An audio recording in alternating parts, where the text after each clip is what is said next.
విశాఖ సమావేశం ఆంతర్యం ఏంటి? ఈ 1.5 ఇయర్ వచ్చింది అధికారంలోకి. ఏం చేసాము, నెక్స్ట్ ఏం చేయాలి, పార్టీని ఎలా బలోపేతం చేయాలి, గ్రౌండ్ లెవెల్ విలేజ్ నుంచి స్టేట్ లెవెల్ వరకు కూడా ఎలా బలోపేతం చేయాలన్న దాని మీద దిశానిర్దేశం చేయబోతున్నారు. ఇప్పుడు ఆయన తెలంగాణ, ఆంధ్రప్రదేశ్ రెండు ప్రాంతాల నాయకులతో సమావేశం అనగానే లాస్ట్ టైం మేము చేసిన దాంట్లో 8 చోట్ల కూడా ఓడిపోవడం జరిగింది. ప్రేమ్ కుమార్ గారికి 40,000 ఓట్స్ వచ్చాయి.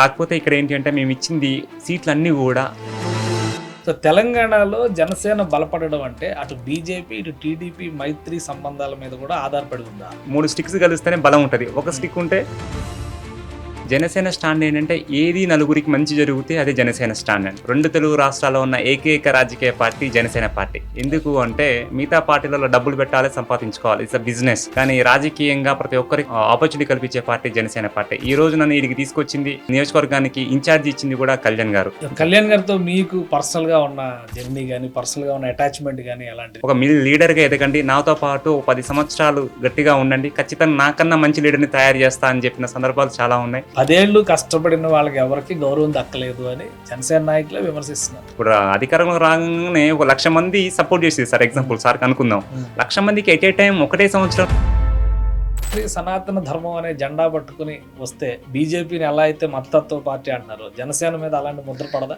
మనం గౌరవించుకుంటూ పక్క మతాన్ని కూడా గౌరవించడమే సనాతన ధర్మం సార్. ఎందుకంటే ఇప్పుడు మన హిందువుల్ని పొగడము, హిందువుల్ని మనం తీసుకెళ్తూ ముస్లింలని, క్రిస్టియన్స్ని, బౌద్ధన్స్ని మనం తిట్టడము ఇది చేయట్లేదు. ఈసారి కూడా చీరలు పంపించడం 10-15 వేల మందికి పంపిస్తున్నారు. కానీ పిఠాపురం ప్రజల్ని ఒక అక్క అన్నదమ్ములు, అక్క చెల్లిలాగా చూస్తున్నారు. కాబట్టి లాస్ట్ ఇయర్ కూడా శ్రావణ మాసంలో అందరికీ కూడా పట్టు చీరలు పెట్టడం జరిగింది. అమరావతి ఫెయిల్యూరు, పోలవరం ఫెయిల్యూరు, పిఠాపురం నియోజకవర్గంలో కూడా చాలా వ్యతిరేకత వచ్చేసింది. పచ్చ కామీరులో ఉన్నోనికి అన్ని పచ్చగానే కనపడతాయి. కక్షపూరితంగా పవన్ కళ్యాణ్ గారి పైన ఇండస్ట్రీలో వ్యవహరించే వ్యక్తులు ఎవరైనా ఉన్నారా? కొంతమంది వాళ్ళ ప్రకాష్ రాజ్ గారి ట్వీట్ ఎలా ఉందంటే దేశం అంతా ఒకవైపు ఉంటే ఆయన ఇంకోవైపుకి వస్తున్నట్టుగా ఉంది. ఏంటి పవన్ కళ్యాణ్ గారిని ముఖ్యమంత్రిని చేయడానికి ఏమన్నా ఇలాంటి అడుగులు ఏమైనా పడుతున్నాయా? వానికి మెదడు. Janasena party 100% strike rate party. పోటీ చేసిన అసెంబ్లీ స్థానాలన్నీ కైవసం చేసుకుంది, ఎంపీ సీట్లు కూడా గెలుచుకుంది. తొలిసారిగా అంటే ప్రజారాజ్యంతో పోల్చి చూసినప్పుడు పార్లమెంట్లో అడుగుపెట్టినటువంటి పార్టీగా రికార్డులకు ఎక్కింది. ఇప్పుడు అధికారంలో భాగస్వామి అవుతూనే ఆంధ్రప్రదేశ్లో పార్టీని బలోపేతం చేయడంతో పాటు తెలంగాణలో పార్టీని ఏ విధంగా విస్తరించాలనే వ్యూహాన్ని అనుసరించబోతోంది జనసేన. ఈ నెల 30వ తేదీన విశాఖ కేంద్రంగా 2 రాష్ట్రాలకి సంబంధించినటువంటి ప్రతినిధులతో సుమారు 15,000 మందితో భారీ సభ నిర్వహించడానికి కూడా సన్నద్ధమవుతున్నారు జనసేన అధినేత పవన్ కళ్యాణ్. తెలంగాణలో భవిష్యత్ ఏంటి, ఆంధ్రప్రదేశ్ రాజకీయాల్లో జనసేన భవిష్యత్ ఏంటి, ఈ 2 అంశాలను విశ్లేషించేటువంటి ప్రయత్నం చేద్దాం. మనతో పాటు జనసేన పార్టీ తెలంగాణ నేత డాక్టర్ మాధవరెడ్డి గారు మనతో పాటు ఉన్నారు. భవిష్యత్తు వ్యూహాలు ఏ విధంగా ఉండబోతున్నాయి, జరుగుతున్నటువంటి రాజకీయాలపైన జనసేన పార్టీ నాయకుల అంతరంగం ఏంటి తెలుసుకునే ప్రయత్నం చేద్దాం. మాధవరెడ్డి గారు నమస్తే. నమస్తే. జనసేన పార్టీ అధికారంలోకి వచ్చింది. 100% స్ట్రైక్ రేట్ అనేది గత ఏడాదిన్నర దాదాపు అవుతుంది.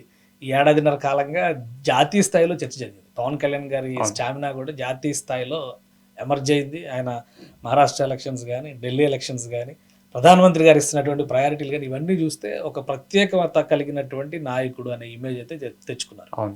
ఇప్పుడు 2 రాష్ట్రాలకే సంబంధించి ఒక సమన్వయ సమావేశం లాంటిది ఇది. మొత్తం ఒక వ్యూహ ప్రతి వ్యూహాలు, భవిష్యత్ మార్గదర్శకం ఇవన్నీ కూడా జరుగుతాయి అంటున్నాం. ఏంటి విశాఖ సమావేశం ఆంతర్యం ఏంటి, ఈ భారీ ప్రణాళిక వెనక ఉన్నటువంటి వ్యూహం ఏంటి అంటే వైజాగ్ యొక్క మీటింగ్ యొక్క ఇంటెన్షన్ అంటే క్రియా మెంబర్స్ ఉన్నాం సార్. మాకు ఏంటంటే మా మెంబర్షిప్ చేయించడానికి క్రియా మెంబర్స్ అని యాక్టివ్ మెంబర్స్ ఉంటారు.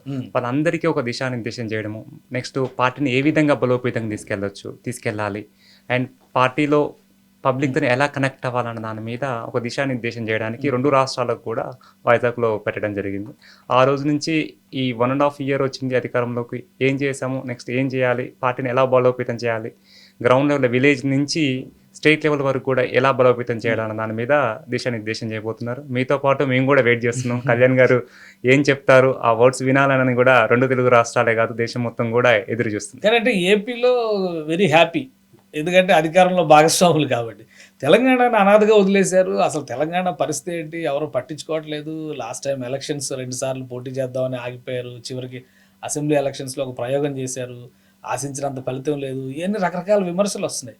సో ఇప్పుడు ఆయన తెలంగాణ, ఆంధ్రప్రదేశ్ 2 ప్రాంతాల నాయకులతో సమావేశం అనగానే తెలంగాణకి ఏం భవిష్యత్తు నిర్దేశం చేస్తారనేది ఆసక్తికరంగా ఉంది. ఏంటి ఏమన్నా ఇన్స్ట్రక్షన్స్ కానీ హింట్లు కానీ ఏమైనా ఉన్నాయా? ఖచ్చితంగా చేస్తారండి. కాకపోతే ఏంటంటే మాకు కూడా లాస్ట్ 1.5 నుంచి ఇంటర్నల్ యాక్టివిటీస్ స్టార్ట్ అయినాయి. ఎలా స్ట్రక్చర్‌ని తీసుకెళ్ళాలి, పార్టీని ఏ విధంగా గ్రౌండ్ లెవెల్‌లో తీసుకెళ్ళాలన్నది ఇంటర్నల్ మీటింగ్స్ కూడా vice president, board member Mahender Reddy గారు స్టార్ట్ చేశారండి. యాక్టివిటీస్ ఎలా చేయాలనేది అది నడుస్తుంది ఆల్రెడీ.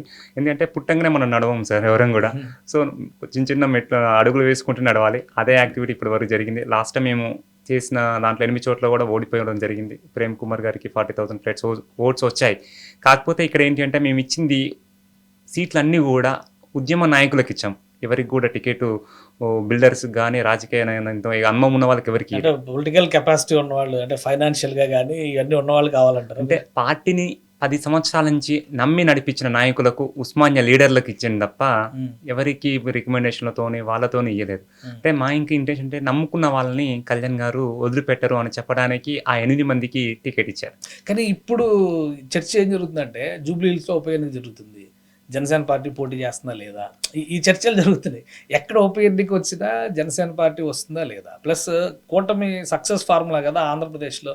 మళ్ళీ సేమ్ ఇక్కడ ఈ ట్రయాంగిల్ లవ్ ఏమైనా ఉంటుందా, బీజేపీ, జనసేన, టీడీపీ, ఇదొక చర్చ నడుస్తుంది.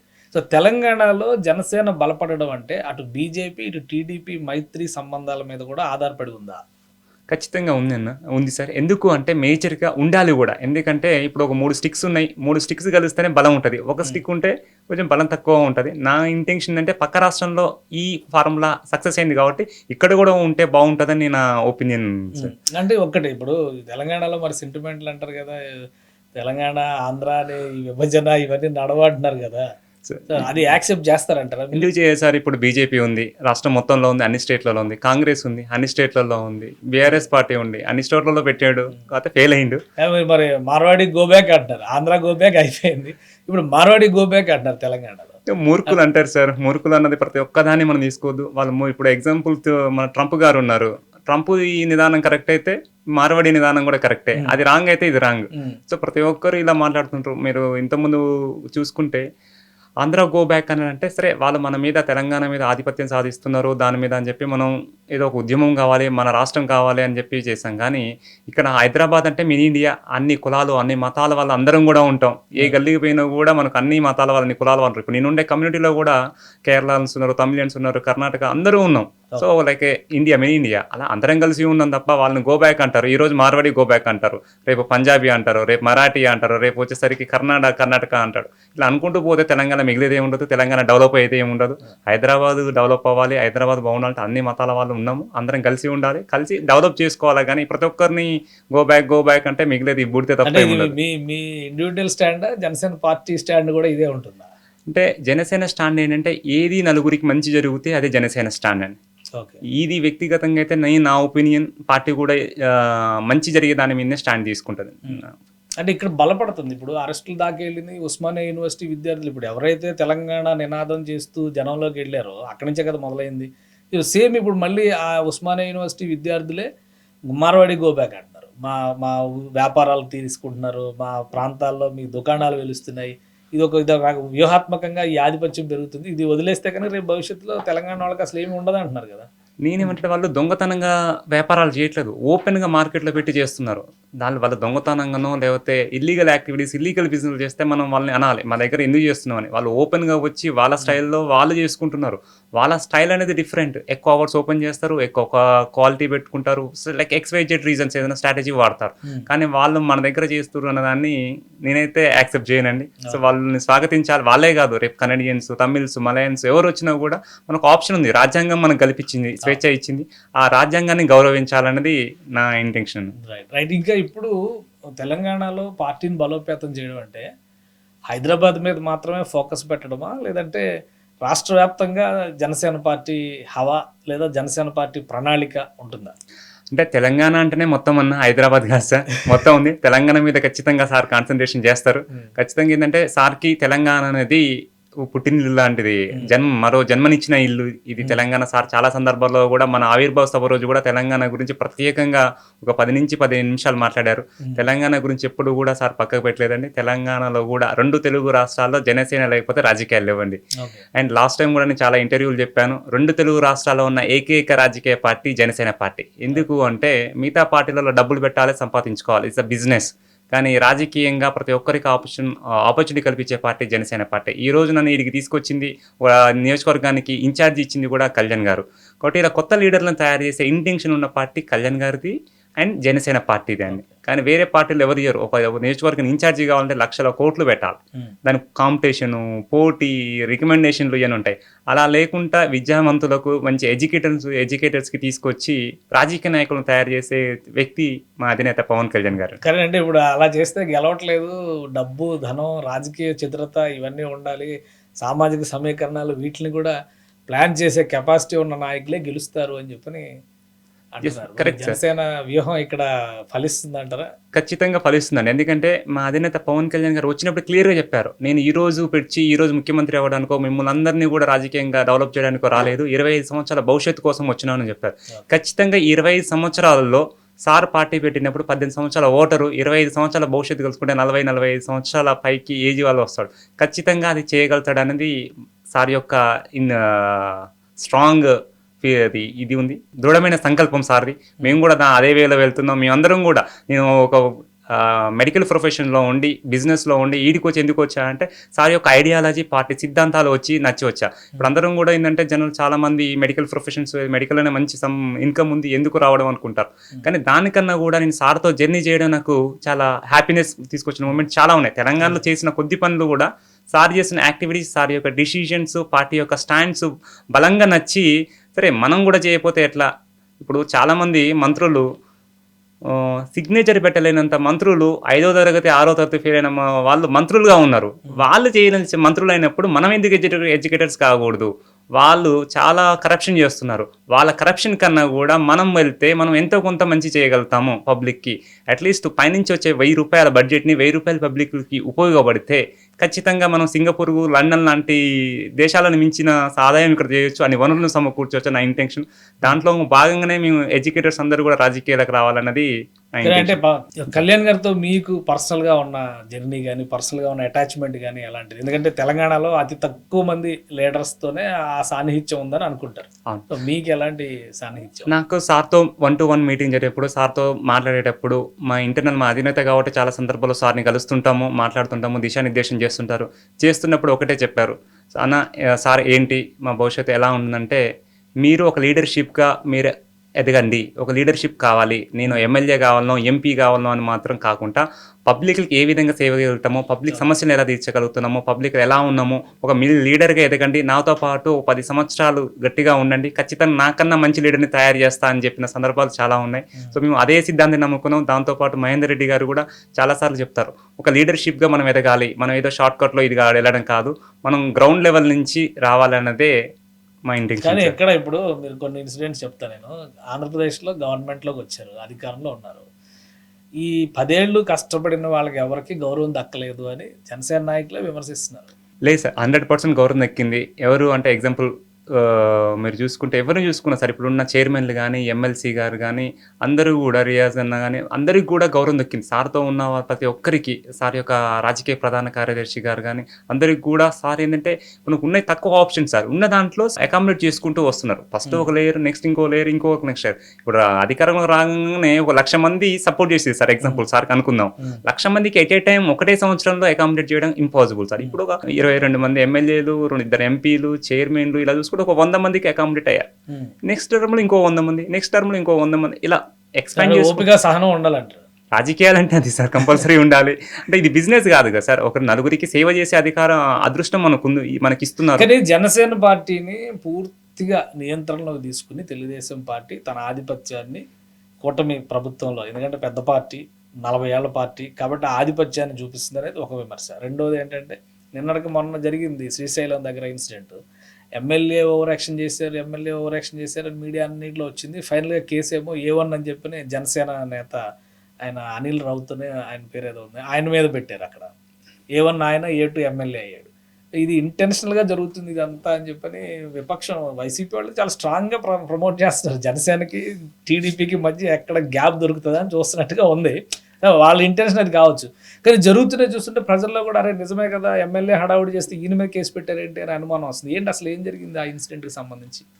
కదా దీనికి ముందు పార్టీ చిన్నదా పెద్దదా అనకన్నా గంగిగోవు పాలు గంటెడైనా చాలని దాని వచ్చి ఇక్కడ ఏం జరిగిందంటే కళ్యాణ్ గారు ఇప్పుడు నేను మిస్టేక్ చేసినా ఇంకా ఎవరైనా జనసేన పార్టీ అతను పార్టీ వాళ్ళు మిస్టేక్ చేస్తే మాత్రం వీళ్ళు మన జనసేన పార్టీ వాళ్ళు వీళ్ళకి శిక్ష ఉండొద్దు, వీళ్ళని సేవ్ చేద్దామని చూడడం. ఎవరైనా ఒకటే రూల్, ఇంక్లూడింగ్ సార్ అయినా, సార్ ఫ్యామిలీ అయినా, మేమైనా, జన సైనికుల నుంచి ప్రెసిడెంట్ వరకు, సార్ వరకు ఎవరు చేసినా ఒకటే రూల్ అన్న. ఎవరైనా తప్పు చేస్తే కేసు పెట్టడమే, చట్టపరంగా చర్యలు తీసుకోవడమే. కానీ ఇది మన జనసేన ఇన్ఛార్జి, ఇది జనసేన ప్రెసిడెంట్, వీళ్ళు మనం ఏమనొద్దు, డిస్టిక్ ప్రెసిడెంట్, మండల ప్రెసిడెంట్ అని అలాంటి భేదభావాలు సార్కు ఉండవన్న. కానీ అంటే ఇప్పుడు అసలు హడావుడి చేసింది ఎమ్మెల్యే అంటే ఏమన్నేమో ఈ నెల అయ్యాడు అనేది కదా డౌట్. అంటే ఇంకా ఆయనకి రిపోర్ట్ ఉందా? క్లియర్ రిపోర్ట్ ఉంటే ఖచ్చితంగా రిపోర్ట్ ఉంటుందన్న. ఎందుకంటే అటవీ శాఖ మంత్రి సారు, డిప్యూటీ సీఎం, ఖచ్చితంగా నాకు ఇంటర్నల్ రిపోర్ట్ ఉంటుంది. నెక్స్ట్ ఇప్పుడు విచారణలో ఉంది, పూర్తి రిపోర్ట్ రాలేదు. పూర్తి రిపోర్ట్ వస్తాయి కానీ ఎవరు ఏంటి అనేది మనకు ఇంకొక కొద్ది రోజులు వెయిట్ చేస్తే ఖచ్చితంగా మనం క్లారిటీ అనేది ఉంటుందని అనుకుంటున్నాను. సో ఇంకొకటి, పవన్ కళ్యాణ్ గారు ఈ మధ్య కాలంలో తీసుకున్నటువంటి నిర్ణయాల్లో వరుసగా ఆయన ఆంధ్రాలో 100% స్ట్రైక్ రేట్ అనే దాని తర్వాత వరుసగా రాష్ట్రాల పర్యటనకి వెళ్తున్నారు. తమిళనాడు అయిపోయింది, కర్ణాటక అయిపోయింది, ఉత్తరాది అంటే ఎలక్షన్స్ క్యాంపెయిన్స్లో ఆయన పార్టిసిపేట్ చేశారు. ఏంటి, ఏమైనా డైరెక్షన్ ఉందా మీకు? జనసేన పార్టీ ఒక జాతీయ పార్టీగా మారబోతుంది, దానికి తగ్గట్టుగా మీరు సన్నద్ధం కావాలి, ఇలాంటి సంకేతాలు ఏమైనా ఉన్నాయా? అలాంటి అఫీషియల్గా అయితే మా లెవెల్కి అయితే ఏం రాలేదన్న. రాలేదు సార్. కాకపోతే ఒక ఇంటెన్షన్ ఏంటంటే కళ్యాణ్ గారు, పవన్ కళ్యాణ్ గారు మా అధినేత 2 రాష్ట్రాలకు పరిమితమైన వ్యక్తి కాదు సార్. ఆయన సేవలు, ఆయన యొక్క ఇంటెన్షన్, ఆయన ఐడియాలజీ అనేది రాష్ట్రాలు, దేశాల మొత్తానికి, మన ఆంధ్రప్రదేశ్, మన భారతదేశం మొత్తానికి కావాల్సిన వ్యక్తి ఆయన. నా పర్సనల్ ఒపీనియన్ అంటే పవన్ కళ్యాణ్ లాంటి వ్యక్తి ప్రధానమంత్రిగా ఉండాలనేది నా కోరిక. ఎందుకంటే ప్రధానమంత్రిగా ఉంటే దేశం మొత్తం బాగుపడుతుంది. ఆంధ్రప్రదేశ్కి ఒకదానికి ఉంటే ఆంధ్రప్రదేశ్ డెవలప్ అయింది. కానీ ఆయన ఐడియాలజీ మన 2 రాష్ట్రాలతో పాటు భారతదేశానికి ఇంప్లిమెంట్ చేయడం ద్వారా భారతదేశం మొత్తం కూడా మంచిగా డెవలప్ అయింది అనేసి నా స్ట్రాంగ్. అంటే మోడీ గారు ఉన్నారు కదా, మోడీ గారు శిష్యుడిగా మరి పవన్ కళ్యాణ్ గారు ఏమన్నా ప్రయత్నం చేస్తారా? ప్రధానమంత్రి హోదా వరకు, ప్రధానమంత్రి స్థాయి వరకు ఆలోచన చేస్తారంటే ఆయన అంటే ఒకటే చెప్తున్నారు, ప్రజల కోసం ఏదైనా మంచి చేస్తూ పోతాము, పదవులు అనేది ఆ క్రమంలో వస్తే రావచ్చు అని ఆయన అంటున్నారు. బట్ అలాంటి ప్రణాళిక ఏమైనా ఉందా? అందుకని ఈ జాతీయ రాజకీయాలు, ముఖ్యంగా దక్షిణాది మొత్తాన్ని కూడా ఒక గొడుగు కింద తెచ్చే ప్రయత్నం పవన్ కళ్యాణ్ గారు చేస్తున్నారు. ఆ మధ్య టెంపుల్స్ పర్యటన కావచ్చు, కేరళ వెళ్ళారు, తమిళనాడు వెళ్ళారు, కర్ణాటక వెళ్ళారు. ఇవన్నీ చూస్తే అలాంటి సంకేతాలు ఏమైనా ఉన్నాయా అని సార్? టెంపుల్స్కి వెళ్ళాడు అంటే మనం అందరం టెంపుల్స్కి వెళ్తాం సార్. ఆయన అధినేత పవన్ కళ్యాణ్ గారు రాజకీయాలు రానప్పుడు కూడా ఆయన బ్రాండ్, ఆయనది ఇది ఉంది సార్. రాజకీయాల్లోకి వచ్చారు, ఎటు పోయినా కూడా ఆయన మీద ఫోకస్ ఉంటుంది. సో ఆయన వ్యక్తిగతంగా వెళ్ళి ఉండొచ్చు అనుకోవచ్చు, లేదా రాజకీయంగా వెళ్ళి ఉండొచ్చు అనుకోవచ్చు. కాకపోతే ఆయనకు దృఢమైన సంకల్పం ఏంటంటే సనాతన ధర్మాన్ని బలంగా తీసుకెళ్ళాలి మన భారతదేశంలో అని చెప్పి అన్నారు. రీసెంట్లీ నేను కాశీ వెళ్ళాను ఒక 2-3 months బ్యాక్. వెళ్ళినప్పుడు ఏదో టాపిక్లో మాట్లాడుతూ ఫోన్ చూసి నాకు తను చూసి ఒక అతను పవన్ కళ్యాణ్ పార్టీ అని చెప్పి ఇప్పటికీ టచ్లో ఉన్నాడు. అంటే ఉత్తరప్రదేశ్లో మన తెలుగు రాదు, ఏం రాదు, కానీ సార్కి అక్కడ కూడా అభిమానులను ఉన్నారు. పోనీ తెలుగు అభిమాని అంటే మనం అనుకోవచ్చు, తెలుగు అభిమానిగా, తెలుగు రాదు, హిందీలో మాట్లాడుతున్నాడు, అక్కడ కూడా అభిమానులు ఉన్నారు. నేనేమంటే మరో యూపీ సీఎం ఆదిత్యనాథ్ ఉన్నారు కదా, అలా మా సార్ ఉన్నారు అనేసి నేను గర్వంగా చెప్పుకుంటున్నాను. అంటే అది ఓకే, ఎఫెక్షన్, ఇంట్రెస్ట్ లేదా ఆసక్తి ఉన్నటువంటి వాళ్ళు రావచ్చు. జనసేన పార్టీ సనాతన ధర్మం అనే ఒక జెండా పట్టుకుంటే ఇతర మతాలతో ప్రాబ్లం రాదా? ఇప్పుడు తెలంగాణనే తీసుకుందాం. తెలంగాణ అనగానే గంగా జమున తెహజీబ్ అంటారు. ఎక్కువ మైనారిటీ ఓట్లు కూడా ఇక్కడ చాలా డిసైడింగ్ ఫ్యాక్టర్. హైదరాబాద్ సిటీలో అయితే 30-40% వాళ్ళదే ఇన్ఫ్లుయెన్స్ అని ఇప్పటికే అందరూ ఒప్పుకుంటాం. అలాంటప్పుడు మరి సనాతన ధర్మం అనే జెండా పట్టుకుని వస్తే బీజేపీని ఎలా అయితే మతతత్వ పార్టీ అంటున్నారు, జనసేన మీద అలాంటి ముద్ర పడదా? ఇక్కడ సనాతన ధర్మం అంటే క్లియర్ సార్, ఒక లైఫ్ స్టైల్. మన మతాన్ని మనం గౌరవించుకుంటూ పక్క మతాన్ని కూడా గౌరవించడమే సనాతన ధర్మం సార్. ఎందుకంటే ఇప్పుడు మన హిందువుల్ని పొగడము, హిందువుల్ని మనం తీసుకెళ్తూ ముస్లింలని, క్రిస్టియన్స్ని, బౌద్ధన్స్ని వాళ్ళు తిట్టడము, ఇది చేయట్లే. మన మతంలో మనం ఉంటూ పక్క మతాన్ని గౌరవించడమే సనాతన ధర్మం. మన మతాన్ని పొగుడుకుంటూ, మన మతాన్ని ఇది చేసుకుంటూ పోయి పక్క మతాన్ని తిడితే ఉపయోగం ఏం లేదు సార్. నా దృష్టిలో ఏంటంటే దేవుడు అంతా ఒక్కరే, మనం ఏదో డివైడ్ చేసుకున్నాము. కాకపోతే వాళ్ళది నమ్మిరు కాబట్టి వాళ్ళని మనం గౌరవించాలి, మనం ఇది నమ్మినాం కాబట్టి మనల్ని వాళ్ళు గౌరవించాలి, కలిసి ఒక ఫ్యామిలీ లాగా ఉండాలనేదే సనాతన ధర్మం సార్. అంటే అది ఓటు విషయంలో అది చెల్లుబాటు అవుతుందా అనేది కదా సందేహం. ఇప్పుడు ఇక్కడ కులం లేకుండా, మతం లేకుండా ఓటు పడేటువంటి పరిస్థితి లేని రాజకీయం ప్రస్తుతం మన దేశంలో నడుస్తుంది. అది సో జనసేన దానికి అతీతమైన పార్టీ అయితే కాదు కదా. అది అయితే కాదు సార్. కాకపోతే ఇక్కడ ఏంటి అంటే ఎవరైతే రాజకీయ లబ్ధి కోసం చేస్తున్నారో వాళ్ళని దీన్ని రాంగ్గా ప్రొజెక్ట్ చేస్తున్నారు.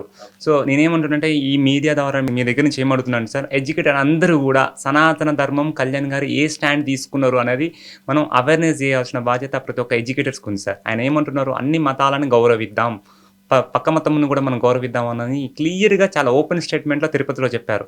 సో కాబట్టి దీన్ని కొంతమంది ఇలాంటి వైసీపీ పేటీఎం బ్యాచ్ ఏంటంటే దీన్ని రాంగ్ వేలో డైవర్ట్ చేస్తుంది తప్ప కళ్యాణ్ గారి యొక్క ఇంటెన్షన్ ఏంటి అంటే అన్ని మతాలను గౌరవించాలనేదే సార్ యొక్క ఇంటెన్షన్. ఓకే, ఇప్పుడు మీరు లాస్ట్ 1.5 year ఆల్మోస్ట్ ఏపీలో పరిపాలన చూశారు కదా. తెలంగాణ ఇష్యూస్, నేషనల్ ఇష్యూస్ మనం చూసేప్పుడు ఏపీలో కూటమి ప్రభుత్వం చేస్తున్నటువంటి పరిపాలన పైన ఒక సగటు తెలంగాణ పౌరుడిగా, రాజకీయ నాయకుడిగా కాదు, మీ అభిప్రాయం ఏంటి? సో బాగుంది సార్, ఎందుకంటే సంవత్సరంన్నర నుంచి కరప్షన్ తగ్గింది. ఇప్పుడు నేనే ఉన్నాను సార్, పిఠాపురం ఎలక్షన్స్ టైంలో మా అధినేత కంటెస్ట్ చేస్తున్నారు, నా వంతు సాయం చేయాలని పిఠాపురం పోయినాం సార్. పోయినప్పుడు పోతే రోడ్లు మొత్తం గుంటలు సార్. పోయి వచ్చినాక నా కార్ షోరూంలో పెట్టుకోవాల్సి వచ్చింది. అదే మొన్న మళ్ళీ అదే పిఠాపురానికి దర్శనానికి వెళ్ళాను సార్. రోడ్లు ఎంత మంచి సీసీ రోడ్లు ఉన్నాయి సార్. ఎగ్జాంపుల్ మీరు సగటు వ్యక్తిగా అడిగారు కాబట్టి చెప్తున్నాను సార్, రోడ్లు మొత్తం మంచిగా అయినాయి. ప్రతి ఒక్కరికి విలేజ్లలో, గిరిజనుల ప్రాంతాల్లో కూడా రోడ్లు చేస్తున్నారు. ఆయన యొక్క ఎంత రెస్పాన్సిబిలిటీస్ ఉన్నాయంటే, మా అధినేత పవన్ కళ్యాణ్ గారి కొడుకు సింగపూర్లో ఇన్సిడెంట్ జరిగినప్పుడు ఆ ఇన్సిడెంట్ జరిగినా కూడా పోకుండా ఇక్కడ ప్రోగ్రామ్ షెడ్యూల్ అయింది, గిరిజనులకు నేను టైం ఇచ్చినాను, వాళ్ళని ముందు వాళ్ళని కలిసి నేను పోతా అని చెప్పి ఇక్కడ కలిసి అక్కడికి వెళ్ళారు. అంటే ఆయన ఎంత ఇదిగా వర్క్ మీద కాన్సన్ట్రేషన్ ఉన్నారు, గిరిజనులు అంటే ఎంత రెస్పెక్ట్ ఇస్తున్నారు మీరు చూడవచ్చు సార్. అంటే గిరిజనుల లెవెల్కి ఇప్పటి వరకు ఏ మంత్రి కూడా అన్నిసార్లు పోయి చేయలే. మొన్న రీసెంట్గా నిన్న పిఠాపురం చూస్తే సార్, పిఠాపురంని ప్రజల్ని ఓటర్లాగా చూడట్లే, సొంత ఫ్యామిలీ, నా అక్క చెల్లెళ్ళు రాఖీకి చీరలు పెడుతున్నారు, 10,000 మందికి 12,000 మందికి చీరలు పెడుతున్నారు. ఏంటి ఇది, ఏమైనా రీజన్ ఉందా స్పెసిఫిక్ గా? ఇంతకుముందు ఏ రాజకీయ నాయకుడు చూడలే. ఏదైనా ఉంటే ఏదో ఒక ఈవెంట్ చేసేవాళ్ళు, ఒక కార్యక్రమం చేసేవాళ్ళు. ఈయన లాస్ట్ ఇయర్ ఇచ్చారు, ఈసారి కూడా చీరలు 10,000-15,000 మందికి పంపిస్తున్నారు. అంటే వాళ్ళందరూ చెల్లెళ్ళు అనుకుంటున్నారు సార్, ఫ్యామిలీ అక్క చెల్లెళ్ళు అనుకొని పెడుతున్నారు. ఇప్పుడు మన ఇంట్లో ఉన్న సొంత అక్క చెల్లెకి మనం పెడతాం సార్, రాఖీ కడితే వరలక్ష్మి వ్రతం రోజు పెడతాం. సో అదే విధంగా నా చెల్లెళ్ళు నా అక్కలు అనుకుంటున్నారు, కానీ ఓటర్లాగా చూడట్లేదు. ఓటర్లాగా చూస్తే మీరు అన్నట్టు రాజకీయ పరంగా చూడొచ్చు, కానీ పిఠాపురం ప్రజల్ని ఒక అక్క అన్నదమ్ములు, అక్క చెల్లెలాగా చూస్తున్నారు. కాబట్టి లాస్ట్ ఇయర్ కూడా శ్రావణ మాసంలో అందరికీ కూడా పట్టు చీరలు పెట్టడం జరిగింది, ఈసారి కూడా పెట్టడం జరిగింది. అక్కడ పెట్టే విధానము, పూజ చేయించే విధానం కూడా ఆధ్యాత్మికంగా, శాస్త్రపరంగా ఎలా చేయాలో అలా చేస్తున్నారు. చండీ అని, తర్వాత దుర్గా అని నామాలు పెట్టడం ఆ బ్యాచెస్కి చేసే విధానం కూడా దాన్ని ఇన్డెప్త్గా తీసుకెళ్తే చాలా మంది కరెక్ట్ వేలో వెళ్తున్నారు అని వైసీపీ నాయకులు చేస్తున్న ప్రచారం ఎలా ఉంది తెలుసా? అమరావతి ఫెయిల్యూరు, పోలవరం ఫెయిల్యూరు, పిఠాపురం నియోజకవర్గంలో కూడా చాలా వ్యతిరేకత వచ్చేసింది. చంద్రబాబు నాయుడు గారి మీద, లోకేష్ గారి మీద కూడా వ్యతిరేకత వచ్చేసింది. ఇట్లాంటివన్నీ ప్రచారం కాదు, ఇవి ఓన్లీ ప్రచారమే అనుకోవాలా ఏంటి? మీకున్న గ్రౌండ్ రిపోర్ట్స్ ఏంటి? పచ్చ కామెరీలో ఉన్నోనికి అన్ని పచ్చగానే కనపడతాయి సార్. సో వాళ్ళ పరిస్థితి అదే ఉంది సార్, ఏం చేయాలో అర్థం కావట్లేదు. మంచిని మంచి అనే తత్వం ఉండాలి సార్. ఇప్పుడు ఎవరైనా మనకు ఏ అధినేత ఉన్నా కూడా, ఇప్పుడు ఎగ్జాంపుల్ రాజశేఖర రెడ్డి గారు ఉన్నారు సార్, మన తెలంగాణలో ఉమ్మడి ఆంధ్రప్రదేశ్లో 108ని తీసుకొచ్చారు. మనం మంచిది మంచి అని చెప్పాలి. అలాగే ఎవరు ఏం చేసినా కూడా రోడ్లు వేశారు, మంచినీరు తీసుకొచ్చారు, మంచి జరిగినప్పుడు మంచి అని చెప్పాలి. ఆ తత్వం వైసీపీ వాళ్ళకి లేదు సార్. ఏం చేసినా కూడా అక్కడ నెగిటివ్ ఉంది అని పెట్టి బుద్ధద్దం పెట్టి చూడడం తప్ప అందులో మంచితనం చెప్దామని లేదు సార్. అలాగే లా అండ్ ఆర్డర్ ఫెయిల్ అయిపోయింది. ఇంతకుముందు పవన్ కళ్యాణ్ గారు పదే చెప్పారు, 20,000 మంది 30,000 మంది మిస్సింగ్ అన్నారు, ఆ డేటా ఏది చెప్పండి అని అడుగుతున్నారు. ఇప్పుడు కూడా స్టిల్ ఇంకా ఇన్సిడెంట్స్ జరుగుతున్నాయి. లా అండ్ ఆర్డర్ ఫెయిల్ అయిపోయింది, హోమ్ మినిస్ట్రీ ఫెయిల్ అయిపోయింది, జీవిత ఖైదు పడిన ఆయనకి పేరోల్ ఇచ్చింది గవర్నమెంట్కి తెలియదా అని నిలదీస్తున్నారు. సో ఇవి ప్రజలకి సమాధానం చెప్పాల్సినటువంటి అంశాలా కనిపించట్లేదా? ఖచ్చితంగా చెప్పాల్సిన సమాధానాలు సార్. కాకపోతే ఇక్కడ ఏంటంటే టైం, సమయము, సందర్భం బట్టి ఖచ్చితంగా చెప్తారు. ఇప్పుడు ఎగ్జామ్ సార్, ఎక్కడో ఒక ఎక్కడో ఒక మూల గ్రామంలో ఏదో ఇన్సిడెంట్ జరిగింది, దాన్ని కూడా తీసుకొచ్చి దీనికి అతికిచ్చేస్తారు. అంటే నా ఇంటెన్షన్ ఆ చివరి గ్రామంలో కూడా రక్షణ కల్పించిన బాధ్యత ప్రభుత్వాన్ని, కానీ దాన్ని తీసుకొచ్చి దీన్ని రీజన్ లేకుండా లింక్ చేయడము చేసి వైసీపీ పెద్దగా చేయడము. ఇప్పుడు ఎగ్జాంపుల్ సార్, జగన్మోహన్ రెడ్డి గారు వెళ్ళారు, కార్ కింద టైర్ కింద పెట్టి తొక్కిచ్చేశారు. సో మినిమం సెక్యూరిటీ ఆయన చూసుకోవాలి కదా, ఎంతమందిని గ్యాదర్ చేయొద్దు కదా, దాన్ని కూడా ఇలా చేస్తే ఇప్పుడు మీరు మినిమం ఫస్ట్ లెవెల్లో చేయట్లేదు, సెకండ్ లెవెల్లో ఎక్కడో చిన్న జరిగిన దాన్ని బుద్ధదన్న పెట్టి చూస్తున్నారు. ముందు మీరు వాళ్ళకి ఏముంటాయి సార్, ఇప్పటికైనా వైసీపీ నాయకులకు పేటీఎం బ్యాచ్ చెప్పేది అంటే మంచి జరిగితే మంచి జరిగిందని ఒప్పుకోండి. మీరు ఆ ఒప్పుకునే తత్వం లేనప్పుడు ఉన్న రోజు ఇలాగే ఉంటుంది. మీరు ఒకసారి 11 సీట్లకు పరిమితం చేశారు. నెక్స్ట్ ఆ ఒక్కటి కూడా రాకుండా చేసుకోవద్దని నా విన్నపం సార్ వాళ్ళకి. రైట్. ఇప్పుడు ఈ విశాఖపట్నం సమావేశానికి సంబంధించి భవిష్యత్ దిశానిర్దేశం చేస్తారు అన్నారు. ఏం దిశానిర్దేశం చేస్తారు ఒకటి. రెండోది ఏంటంటే చాలా మందిలో ఉన్నటువంటి ఆసక్తి పవన్ కళ్యాణ్ గారికి సంబంధించి పార్టీని ఆయన క్షేత్రస్థాయిలో ఆంధ్రాలో కావచ్చు, తెలంగాణ కావచ్చు ఇంకా బలోపేతం చేస్తే ఆయనకి మీరు ఇప్పుడు ఇంత యాక్టివిటీ ఉంది, దేశవ్యాప్తంగా ఆదరణ వస్తుంది అంటున్నారు. సో ఆంధ్రప్రదేశ్లో, తెలంగాణలో కూడా మరింత బలం పెరుగుతుంది అనేది ఉంది, కానీ అది పట్టించుకోవట్లేదు అంటున్నారు. ఇప్పుడు ఆ క్వశ్చన్కి ఆన్సర్ దొరికే అవకాశం ఉంటుందా ఈ విశాఖ సమావేశం తర్వాత? సార్ పట్టించుకోవట్లేదు సార్, ఆల్రెడీ యాక్టివిటీస్ స్టార్ట్ చేస్తున్నాయి బ్యాక్ ఎండ్లో. కాకపోతే ఎందుకంటే సార్ ఫస్ట్ బేసిక్ నీడ్స్, మౌలిక సదుపాయాల మీద ఫస్ట్ సార్ కాన్సన్ట్రేట్ చేస్తారు. ఎందుకంటే మేము లాస్ట్ టైము అపోజిషన్లో ఉన్నప్పుడు కూడా, వైసీపీ గవర్నమెంట్ ఉన్నప్పుడు కూడా గుడ్ మార్నింగ్ సార్ అని చెప్పి రోడ్ల మీద ఫోటోలు పెట్టాం సార్. వాటిని ఫస్ట్ మేము సాల్వ్ చేయాలి. ముందు బేసిక్ సదుపాయాలు, నీరు, రోడ్లు, వైద్యం అని మినిమం బేసిక్ కావాలి. సార్ పరిధిలో ఉన్న ఈ వరకు రోడ్లని, వాటర్ని, వీటన్నిటిని కూడా ఒక సిస్టమేటిక్ తీసుకొచ్చాడు సార్. నెక్స్ట్ పార్టీ కన్నా ముందు పబ్లిక్ ఇంపార్టెంట్. ఆ పబ్లిక్ కోసం ఫస్ట్ చేశాడు సార్. పార్టీ కోసం ఇప్పటి నుంచి 3.5 సంవత్సరాలు ఉంది సార్. అంటే మా అధినేత పవన్ కళ్యాణ్ గారి ఇంటెన్షన్ ఏంటంటే, మనం అధికారంలో ఉన్నాం, మన జనసేనలో ఒక ఫేవర్ చేద్దాము, అంటే ఫేవర్ మీన్స్ ఇల్లీగల్ యాక్టివిటీ చేసినా సపోర్ట్ చేద్దామని ఇంటెన్షన్ లేదు సార్. లేనప్పుడు వీటి మీద ఆటోమేటిక్గా దానికి చేసిన టీమ్స్, ఏదైతే డిస్ట్రిక్ట్ ప్రెసిడెంట్స్, స్టేట్ ప్రెసిడెంట్స్, వీళ్ళు దాన్ని డెవలప్ చేసుకుంటూ వెళ్తారు. బట్ మేము కూడా మీకన్నా ఎక్కువగా సార్ అందరం కూడా వెయిట్ చేస్తున్నాం, సార్ ఏం చెప్తారు, ఎలా దిశానిర్దేశం చేస్తారు. కానీ అంటే ఇవన్నీ చూసుకుంటా ఆయన ముఖ్యంగా సినిమాల మీద ఫోకస్ పెట్టడం వల్ల మిగతా విషయాలన్నీ అవుట్ ఫోకస్ అయిపోతున్నాయి. హరిహర వీరమల్లు ఎప్పుడు రిలీజ్ చేయాలి అయిపోయింది, నెక్స్ట్ ఏంటి ఓజీ ఎప్పుడు రిలీజ్ చేయాలి, ఆ నెక్స్ట్ ఏంటి భగవద్గీత భగత్ సింగ్ ఎప్పుడు రిలీజ్ చేయాలి. ఆల్రెడీ ఆయన ఒక మాజీ ఐఏఎస్ ఆఫీసర్ కేసు కూడా వేశారు, అధికార దుర్వినియోగానికి పాల్పడుతున్నారు పవన్ కళ్యాణ్ గారు అని. ఏంటి ఈ సినిమాల వలన పవన్ కళ్యాణ్ గారికి మరింత బ్యాడ్ నేమా? మానేస్తా అన్నారు కదా, సినిమాలు నటించరు అన్నారు కదా, ఎందుకు మళ్ళీ నిర్ణయాలు, యూటర్న్ నిర్ణయాలు ఇవి? సరే సార్, మీరు అడిగిన క్వశ్చన్కి ఒకటే ఎగ్జాంపుల్ సార్.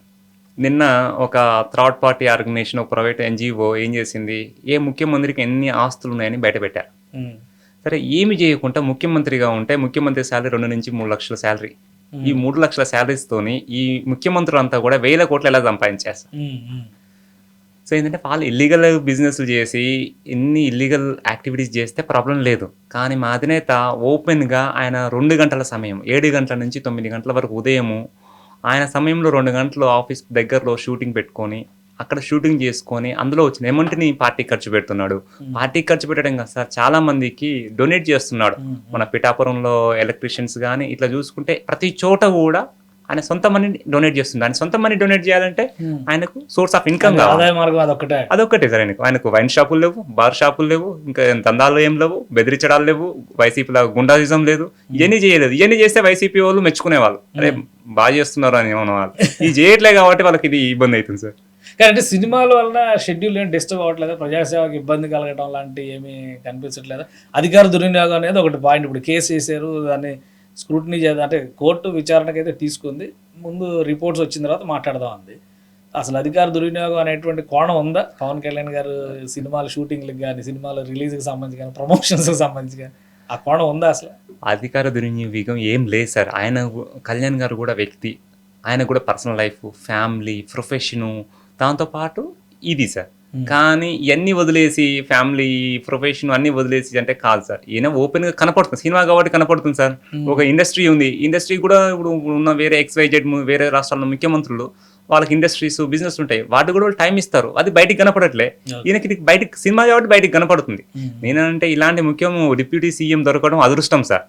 మీరు వాళ్ళ అన్న వాళ్ళకు కూడా ఇది కరెక్ట్ కాదు, ఎందుకంటే దేవుడు ఉంటాడు సార్. ఖచ్చితంగా ఎథిక్స్ అనేది మనం మాట్లాడాలి సార్. రియాలిటీ ఏది ఉంటుంది. ఇప్పుడు మా అధినేత కళ్యాణ్ గారు ఒక రాంగ్ చేశారు అంటే మీరు రాంగ్ అనండి, యాక్సెప్ట్ చేయొచ్చు. ఆయన చేస్తున్న దాన్ని మనం అందరం కూడా గౌరవించాలి. మిగతా ముఖ్యమంత్రి కూడా అలా చేయాలి. అంటే వాళ్ళ ప్రొఫెషన్ని వదులుకోవద్దు అనేది సార్ యొక్క ఇంటెన్షన్. అంటే సోర్స్ ఆఫ్ ఇన్కమ్ అదే సార్. ముఖ్యమంత్రిగా ఉండి వేరే సోర్స్ ఇల్లీగల్ సోర్సులు చూసుకోవడం కన్నా ఆయన ప్రొఫెషన్ ద్వారా ఇన్కమ్ జనరేట్ చేసుకుంటున్నాడు అనేది నా. ఇంకోటి, ఈ సినిమా బంద్ జరిగింది కదా, ఏకంగా 18 రోజులు షూటింగ్లు బంద్. ఈ మధ్యకాలంలో అంత పెద్ద బంద్ మనం చూడాల. ఏంటి మీ అభిప్రాయం ఏంటి? హైదరాబాద్లోనే ఉంటారు మీరు, మొత్తం అంతా మీకు క్లారిటీ ఉంది. పవన్ కళ్యాణ్ గారి సినిమా షూటింగ్ షెడ్యూల్ చేసిన దగ్గర నుంచే సమస్య మొదలైందని కొంతమంది ప్రచారం చేశారు. సో ఫైనల్గా ఎట్లయితే సాల్వ్ అయింది, రేవంత్ రెడ్డి గారు ఇన్వాల్వ్ అయ్యారు, ఒక కన్క్లూజన్ వచ్చిందని చెప్పి అంటున్నారు. ఏంటి ఆ బంద్ పైన మీ అభిప్రాయం ఏంటి? సార్ నేను ఏంటంటే బంద్కి ముందు గల ఇంటెన్షన్ రీజన్స్ ఏంటి ఈ బంధువులు సార్? యాక్చువల్లీ ఎవరికైతే ప్రాబ్లమ్స్ ఉన్నాయి 10%, 90% కొంతమంది అవకాశవాదులు దీన్ని పెద్దగా చేసి బంధువులు చేసి వాళ్ళ సొంత లాభాల కోసం, వాళ్ళ యొక్క ఆపర్చునిటీస్ కోసం ఇదని చేస్తున్నారు సార్. దాన్ని స్ట్రీమ్ లైన్ చేసే పనిలో కూడా గవర్నమెంట్ ఉంది సార్. రేవంత్ అంటే ఇప్పుడు పవన్ కళ్యాణ్ గారు హరిహర వీరమల్లు రిలీజ్ అనగానే థియేటర్లు బంద్ అని చెప్పి ఒక ప్రకటన వచ్చింది. భవదీయుడు భగత్ సింగ్, అదే ఉస్తాద్ భగత్ సింగ్ సినిమా షూటింగ్ జరుగుతుంది, ముంబై నుంచి టెక్నీషియన్స్ వచ్చారు అనగానే ఈ బంద్ వచ్చింది. ఆ బంద్ జరగలేదు, ఈ బంద్ అయితే 18 రోజులు జరిగింది క్లియర్గా. ఏంటి అంత కక్షపూరితంగా పవన్ కళ్యాణ్ గారి పైన ఇండస్ట్రీలో వ్యవహరించే వ్యక్తులు ఎవరన్నా ఉన్నారా? అంటే సార్ కక్షపూరితంగా ఏం కాదు సార్. అది యాక్చువల్గా వాళ్ళ ఇంటెన్షన్ ఏంటి అంటే ఇందాక మీరు చెప్పినట్టు సార్, కొంతమంది వాళ్ళ స్వలాభం కోసం ఇవన్నీ చేస్తున్నారు సార్. దానికి గవర్నమెంట్ చట్టము వాళ్ళ పని వాళ్ళు చేసుకొని పోతారు, ఎక్కడ ఎవరు ఏం చేయాలి, ఎలా స్ట్రీమ్ లైన్ చేయాలని దాన్ని. ఎందుకంటే మనకు ఏ ప్రొఫెషన్ ఏ డిపార్ట్మెంట్ అని కూడా అవసరం సార్, ఏ రాష్ట్రానికైనా. ఇటు ఫిలిం కానీ, అటు వైద్యం కానీ, ఇండస్ట్రీస్ కానీ అన్నీ అవసరం. అన్నిటినీ డెవలప్ చేసుకుంటూ పోతేనే స్టేట్ అనేది డెవలప్ అయింది. సో ఇట్లా కూడా వీళ్ళ దగ్గర ఉన్న 24 అయితే ఉన్నాయో అవన్నీ కూడా క్రాప్స్ అన్నిటిని కూడా డెవలప్ చేయాల్సిన రెస్పాన్సిబిలిటీ అనేది రాష్ట్ర ముఖ్యమంత్రి గారి పైన ఉంటుంది. చిన్న చిన్న సమస్యలు వస్తాయి, వచ్చినా కూడా వాటిని రాజకీయ కోణంలో చూడాల్సిన అవసరం లేదండి. 100% సార్.